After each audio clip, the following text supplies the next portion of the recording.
what to say. I don't know if you recognize the name Ryan Johnson. Does anybody recognize that name?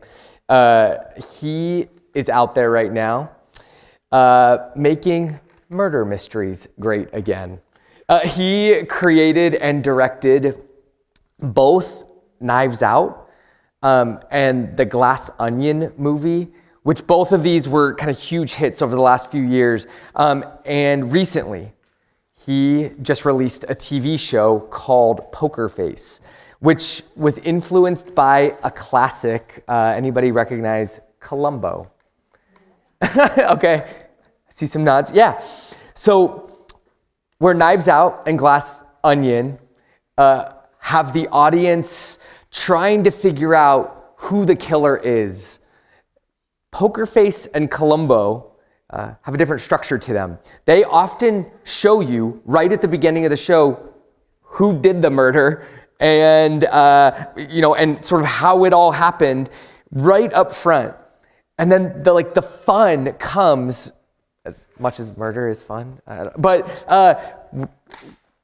from watching the detective figure out how it was all done, and watching them catch the murderer.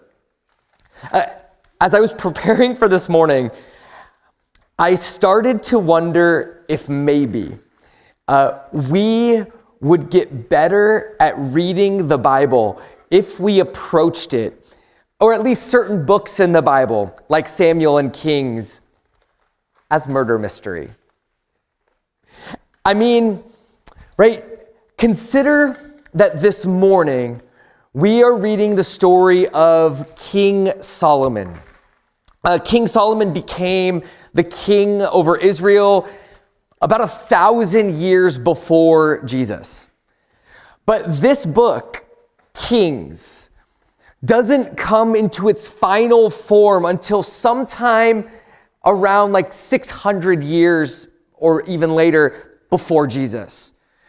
So these stories of Solomon were preserved for more than 400 years until someone took these stories, combined them with stories of Samuel and Saul and David and all of the kings to follow, and someone presented these stories in this final form that we have them. And the question is, why? Why? These stories, why this order? Why? Of all the stories you could tell of Solomon, did we pick the one about the baby getting chopped in half? Or potentially getting chopped in half? Right? Why pick this story? This is where I think that the murder mystery genre actually helps put us in the right frame of mind to read this stuff well, right? Because we have been trained to read passively by some of our favorite stories that are just easy to blow through. We have been trained to watch TV passively, just simply enjoying whatever it is that we are consuming. But when you are watching or reading a murder mystery, you almost can't help, because of the very structure of it, but to lean in with a sort of curiosity, right? You're on the lookout for clues, for details. You want to figure it out. You're invited to solve the mystery along with the detective, and you sort of hope that you might figure it out before he does, or she. Right? You're not just a passive member of the audience watching this show. A well-crafted mystery draws you into the action. It makes you a participant. And this is what Samuel and Kings are trying to do for those who are reading it and hearing it. The scroll of Samuel and the scroll of Kings were completed after the death of Israel. The death of Israel, the end of Israel, a real life event, an actual moment in human history. The kingdom that God had established under King David is now gone. The once glorious capital city of Jerusalem has been destroyed. God's temple, the dwelling place of the Creator God, is in ruins. No king is sitting on the throne, and large numbers of God's people have been taken away into exile, scattered across the globe. When the very first readers, hearers, would have opened these scrolls of Samuel and Kings, they already know how the story ends. They're living it. A murder has taken place. Israel is dead. And now it's time to figure out who did it and why. The questions that they are trying to answer as they read these scrolls are, how did this happen to us? And who is responsible? And then finally, how do we make sure it never happens again? And if these questions sound familiar to you, right, these are actually the exact same questions we ask when we're trying to make sense of our lives and the world around us and the events that are taking place, right? After a school shooting, we want to know how it happened. We need to know who is responsible. Like we feel this deep sense that we need to do something in order to prevent it from ever happening again. After 9/11, we said things like, never again. Right? Like we needed to understand how something like this could happen to us, who was responsible, and how to stop a future attack. If you were listening, these were the questions being asked all throughout COVID. After George Floyd's murder, January 6th, right? Like after major events, we are asking these exact questions, how and who. But on like a much smaller scale, in our lives, the personal events that touch us every day, that impact us significantly, right? A health scare, a broken marriage, any sort of personal tragedy. Just this week, you may have already heard about this, but a former pastor from Cornerstone died in his sleep at the age of 40. Jay and I were friends. Not great friends, but we were youth pastors at the same time, and we knew each other and enjoyed each other. And though we didn't know each other that well, right? Like, I can't help but want an answer. Like, how did this happen? Why did it happen? What does it mean? In the books of Samuel and Kings, we have access to this kind of insight that we usually don't get when it comes to the events of our lives. Like, we're honest, when bad things happen to us, we can work to find answers that make sense. We can pray. But often, without any sort of authoritative word from God on the matter, we can't ever quite know for sure why, or that our interpretation of the events is exactly right. But when it comes to the end of Israel as a nation, Israel's destruction and Israel's exile, the Jewish people, including Jesus hundreds of years later, and then followers of Jesus for 2,000 years, have all consistently confessed that the books of Samuel and Kings are more than just human attempts, human efforts to make sense of tragedy, right? For thousands of years, God's people have seen and heard in these books a level of clarity, a level of insight, a level of honesty that could only come from God. In this way, Solomon's story is part of God's attempt to answer the question for his people. How did this happen, and who is responsible? And actually, like, when we learn to read Solomon's story well, we discover all sorts of wisdom and insights that actually can begin to help us make sense of the tragic events in our own lives as well. So the goal this morning is to give us a small sense of how Solomon's story works. So that this week, my assumption, I just lay it out, you might finish listening to whatever I say and go, that's all? If that's your response, it's because it's just me urging you into the story of Solomon this week. So 1 Kings chapter 3 to chapter 11, get into it yourself. I want you to have a sense of how Solomon's story works so that as you read it, as a murder mystery of sorts, and you find yourself having those aha moments where you see the evidence clearly and you discover that Solomon may be the murderer. That should be your reaction as you read this week, right there.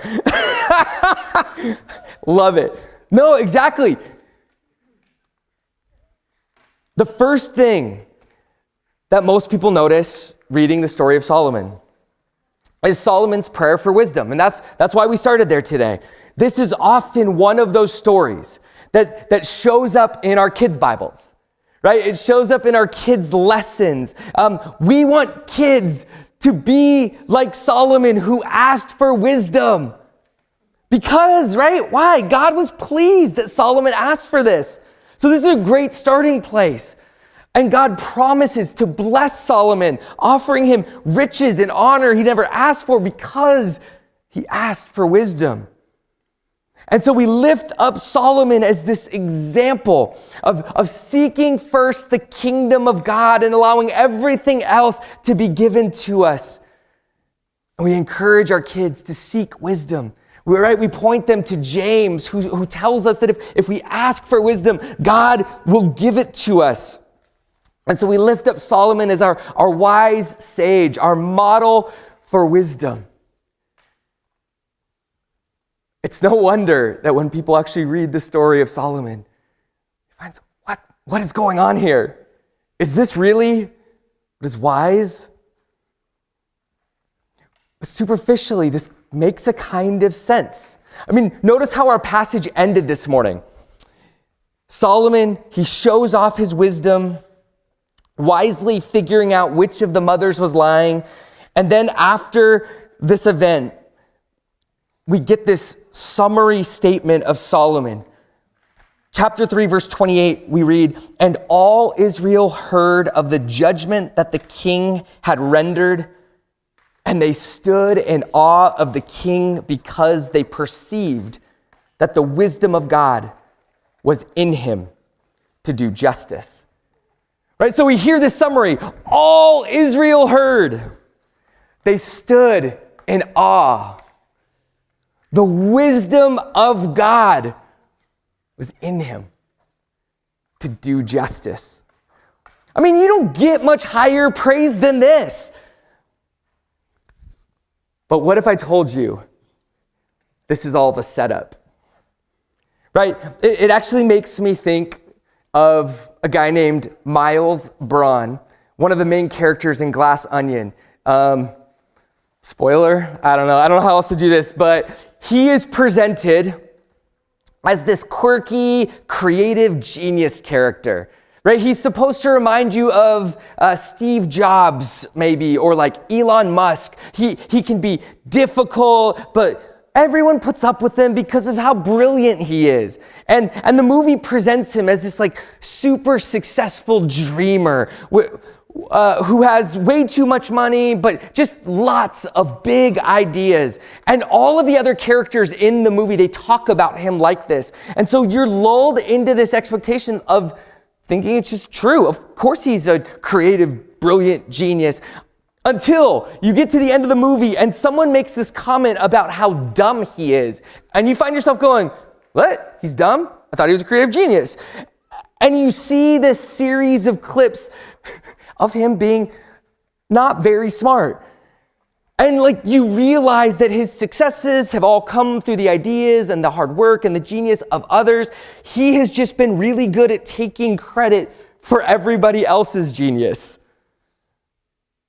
So people stand in awe of Miles, but it's undeserved. And the people stand in awe of Solomon because in a single moment he does something wise. But they assume that one moment of wisdom is worthy of following. That one moment of wisdom means that he will live out of that wisdom as a ruler. They think that he's the man who will do justice for them. So then, right, imagine hundreds of years later, Israel has lost everything. And they're trying to figure out what happened to them. You can imagine Solomon's name being thrown around like he is the answer. Remember how great things were under Solomon. Those were the days, right? Solomon built God's glorious temple. Solomon built Jerusalem up. Solomon built Jerusalem's walls and built his magnificent palace. Right? Solomon extended Israel's borders way beyond anything the great warrior King David did. And Solomon turned Israel into this radiant, beautiful, attractive kingdom that brought rulers like the Queen of Sheba traveling long distances just to come and behold it. Right? Look at God's blessing. If only we could get back to that moment. If you were part of this group, hundreds of years later, trying to figure out the answers to the past, and you remember Solomon in this glorious way, the answer is easy, right? It was Solomon's wisdom. That is how he did. He asked God for it, and God blessed him. We need God's wisdom just like Solomon, and then everything will get fixed. And nothing will ever go wrong again. But the question that sort of haunts Solomon's story, the question that runs all throughout and that lingers after is, what happens when wisdom isn't enough?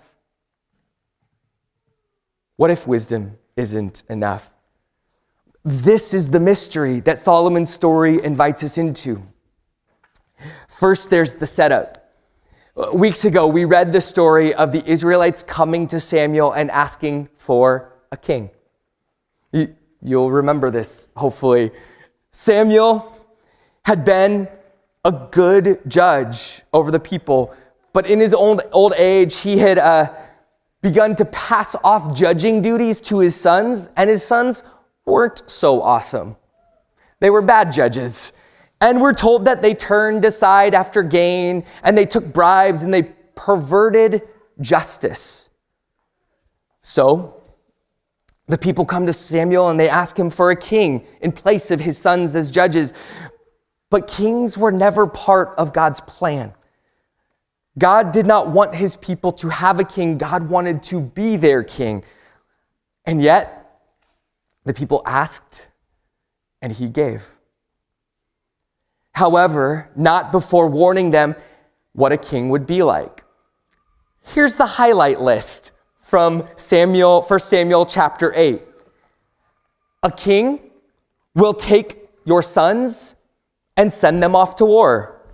A king will take your sons and make them work for him, toil for him. They will work the ground for him. They will reap his harvest for him. They will build weapons of war for him. A king will take your daughters and he will make them work as perfumers and cooks and bakers. A king will take your fields and your vineyards and your orchards and give them to his friends. A king will take part of your produce and give them to his friends. A king will take part of your livestock and he'll end up taking you as his own slaves. Who's ready for a king? God lists all this out for them.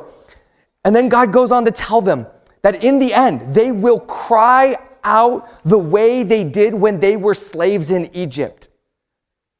That under their own king, they will cry out as they did when they were slaves in Egypt.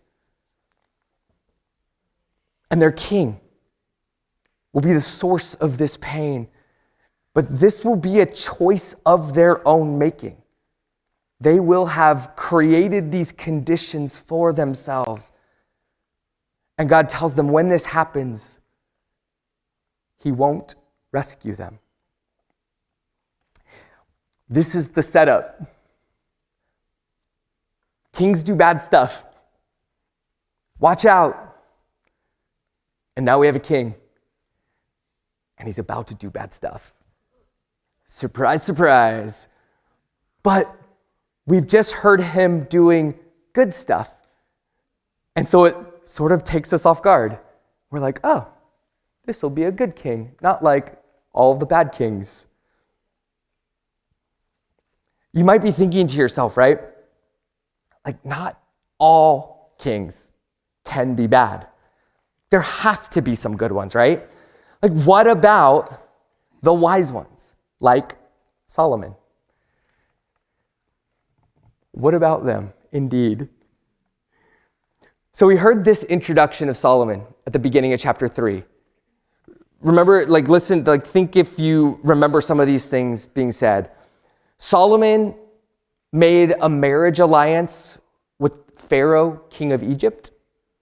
He took Pharaoh's daughter and brought her into the city of David until he had finished building his own house and the house of Yahweh and the wall around Jerusalem.